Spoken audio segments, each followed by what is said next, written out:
بسم اللہ الرحمن الرحیم۔ السلام علیکم، کیسے ہیں آپ سب؟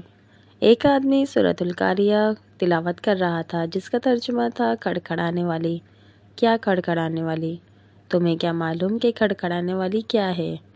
وہ شخص پریشان ہو گیا کہ یہ کھڑکھڑانے والی کیا چیز ہے، سمجھ نہیں آ رہی تھی، وہ الجھتا رہا۔ پھر اس نے سوچا کیوں نہ کسی عربی سے پوچھا جائے کہ یہ کھڑکھڑانے والی کا کیا مطلب ہے۔ اس آدمی کا ایک دوست عرب کا بدو تھا جو کہ صحرا میں خیمہ لگا کر رہتا تھا۔ اس نے سوچا میں اسی سے پوچھتا ہوں اس کھڑکھڑانے والی کا مطلب۔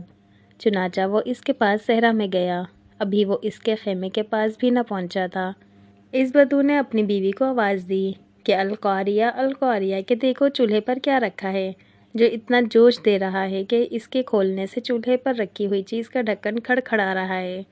وہ آدمی وہیں رک گیا اور اس کو اس صورت کی سمجھ آ گئی کہ اللہ پاک نے اس کھڑکھڑانے والی سے مراد وہ دوزخ ہے جو کہ آگ سے ابل رہی ہے، اور اللہ پاک نے اسے قیامت تک ڈھکا ہوا ہے، اور اللہ انسانوں کو اس صورت کے ذریعے سمجھا رہا ہے کہ تمہیں کیا معلوم وہ کھڑکھڑانے والی کیا ہے، وہ ابلتی ہوئی آگ ہے، تو اے انسانوں اس آگ سے بچ جاؤ۔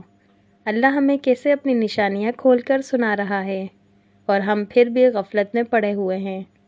اللہ ہمیں اس کھڑکھڑانے والی سے محفوظ رکھے، آمین۔ اگر ویڈیو اچھی لگی ہو تو پلیز لائک لازمی کر دیجیے گا، کمنٹ کر کے لازمی بتائیے گا ویڈیو آپ کو کیسی لگی ہے، اور جو میرے چینل پہ نیو ہیں، جنہوں نے ابھی تک میرے چینل کو سبسکرائب نہیں کیا تو پلیز سبسکرائب لازمی کر لیجیے گا، اور بیل آئیکن کے بٹن کو لازمی پریس کر دیجیے گا تاکہ ہر نئی آنے والی ویڈیو کا نوٹیفیکیشن آپ کو مل سکے۔ انشاءاللہ پھر ملتے ہیں نیکسٹ ویڈیو میں، تب تک کے لیے اللہ حافظ۔